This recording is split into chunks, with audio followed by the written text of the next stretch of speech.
morning, and welcome back to Apple Today, the show that gives you and speculates all the latest Apple news you care about quicker. Now, without further ado and not waste any more time, let's talk about what was announced in the October event. Alright, so first up on what they announced is they announced Apple Music Voice Plan, which is basically use Siri to get the songs you like, and it's $4.99 a month and available in some countries. Then what's next? They announced HomePod but with colors, just new colors, that's it. And finally, we've been waiting, the third generation AirPods is finally here, which follows the leaks. Basically it's AirPods Pro but no ear tips and noise cancellation, and has MagSafe support. Price starts at $179. Fun fact, everything that is announced today will begin pre-orders today and will ship next week. Next, what we've finally been waiting for, the MacBook Pro. But we will talk about the processors first. So the first processor they announced is the M1 Pro. Basically it looks like from this to this, and is up to 32 gigs of RAM only. It has a 10-core CPU and 16-core GPU as they say.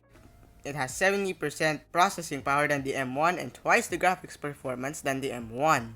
Not only they announced the M1 Pro, they actually announced another one, the M1 Max, which is the processor that is up to 64 gigs of RAM. Oh, also, the M1 Pro also gets to have the lower end 8-core CPU.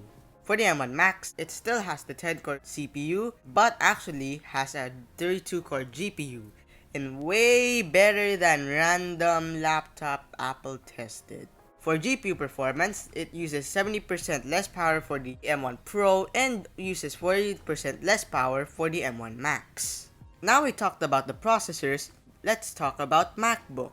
So we finally get a redesign, smaller bezels, MagSafe 3.0, HDMI port, and SDXC card slot, and has a notch. Yes, increased from 13-inch to 14-inch. The bottom casing also has this engraving, also no text.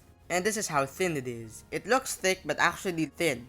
Left is the 14-inch and right is the 16-inch. Leaks were also correct. We got full-sized keyboard like the Magic Keyboard and a full black.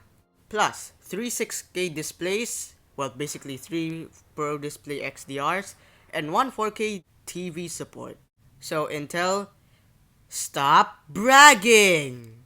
In terms of display, the side is 24% thinner and top is 60% thinner, revealing the notch. Here is the screen resolution for the 16-inch and the 14.2-inch. About the display, it has mini LED and 120Hz support. Don't worry, you can disable 120Hz if you hate it.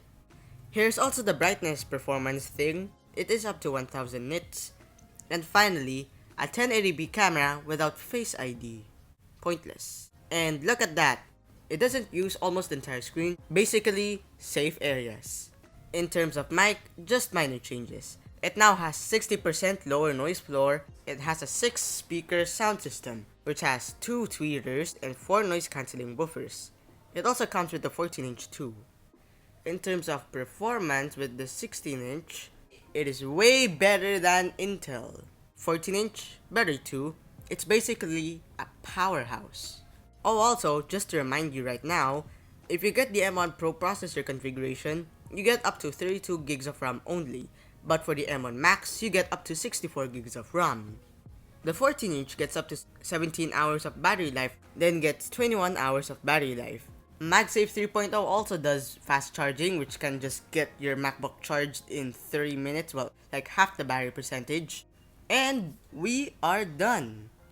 Well, the M1 Pro, M1 Max MacBook Pro is amazing. It's pretty much worth it. So 13-inch and 16-inch Intel users, go buy it if you want. It's a powerhouse. Unless you want Windows. Do not buy the new MacBook Pros yet, since performance won't really be that great on Windows, and compatibility issues. Now, in terms of price starts at $90.99 for the 14-inch and $24.99 for the 16-inch. And unfortunately, no big-sized iMac or iPod or Mac Mini. But at least we got the new MacBook Pros. And we got a cleaning cloth as an accessory for $19. And that is the Apple October event. And that is all. Okay, no. And that is all for today. I do not need to talk about what nobody cares about because the MacBook Pro is announced. Now, as Tim Cook says in the end of the Apple event, please take care, stay safe, and have a great